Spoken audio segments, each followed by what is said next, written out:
অনেকে বলেন যে বোবা জিনে ধরে। আসলে কোনো জিন বোবা নাই।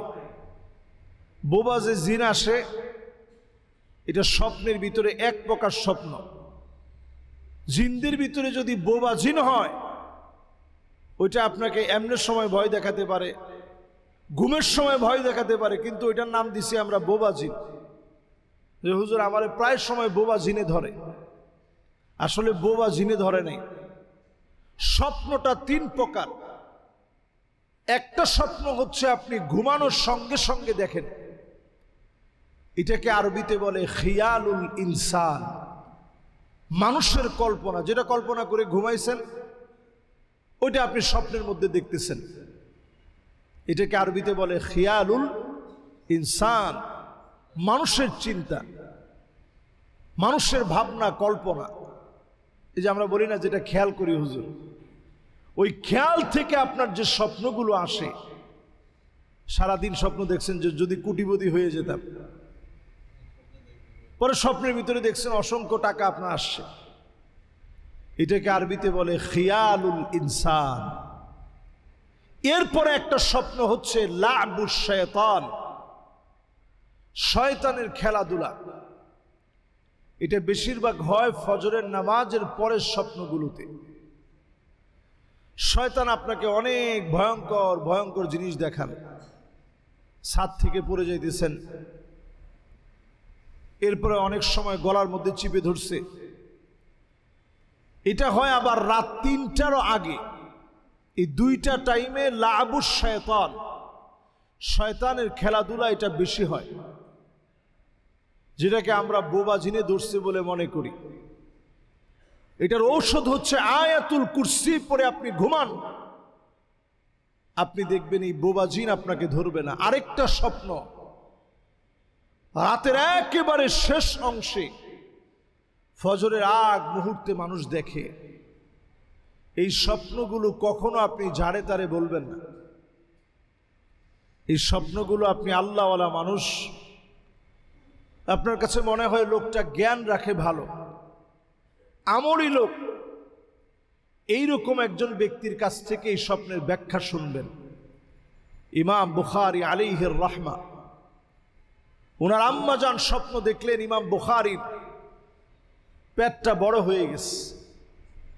ওই অবস্থায় আজান হয়ে গেল। ইমাম বুখারীর মা পেরেশান হয়ে গেলেন। শেষ রাতের স্বপ্ন যেই তো সত্য হয়, কি স্বপ্ন দেখলাম। ইমাম বুখারী আলাইহির রাহমা, ওনার আম্মা সেই যুগের বড় আলেম ছিলেন, আবিদি রহমতুল্লাহ আলাই। ওনার কাছে গিয়ে বললেন যে এরকম একটা স্বপ্ন আমি দেখছি। উনি বললেন তোমার ছেলে জগৎ বিখ্যাত আলেম হবে, ওর গোটা পেটটা আল্লাহ তাআলা হাদিস দিয়ে ভরপুর করে দিবে। সুবহানাল্লাহ। চিন্তা করেন, ছোট সময়ের দেখা স্বপ্ন আল্লাহ তাআলা কেমন বাস্তব বানায় দিল। স্বপ্ন দেখেছেন ইমাম বুখারী রাহিমাহুল্লাহ নিজে। ওনার ছোটবেলাতে স্বপ্ন দেখলেন ইমাম বুখারী রাহিমাহুল্লাহ তিনি শুয়ে আছেন, কিছু মাছি উঠতেছে, তিনি এই মাছিগুলো নবীজি সাল্লাল্লাহু আলাইহি ওয়াসাল্লামের শরীরের উপর থেকে তিনি তাড়িয়ে দিচ্ছেন। ছোটবেলায় নবীজির স্বপ্ন দেখছেন।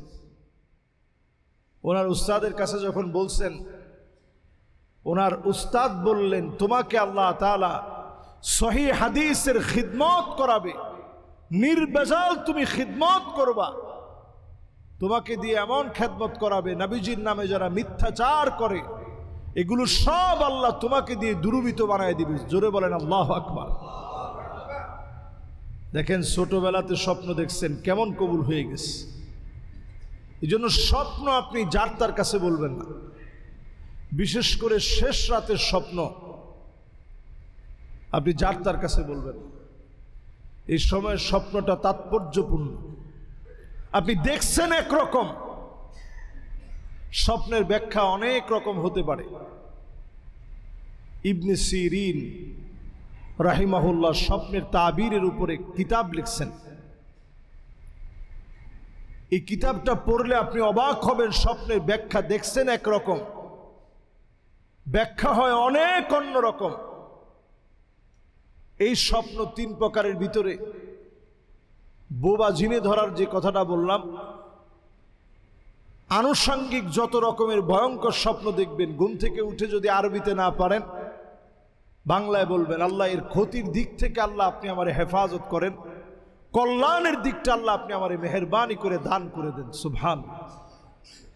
আল্লাহুম্মা ইন্নী আসআলুকা খায়রাহা ওয়া আউযু বিকা মিন শাররিহা।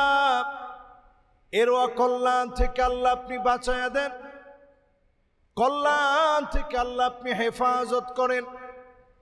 যদি এমন ভয়ঙ্কর কোনো কিছু দেখেন, কাউরে বলতে পারেন নাই, মনে মনে স্থির করে ফেললেন এটা আমার জন্য ক্ষতির কারণ হতে পারে, আপনি সদকা করে ফেলবেন, দান করবেন, মিসকিনকে খাদ্য দিবেন, আল্লাহর রাহে খরচ করে ফেলবেন।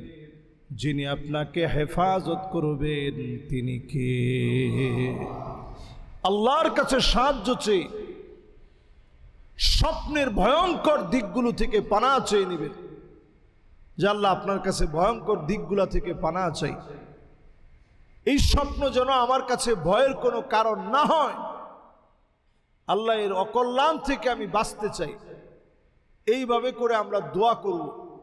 স্বপ্ন দেখার পরেও ইসলাম আপনাকে দোয়া শিখিয়েছে।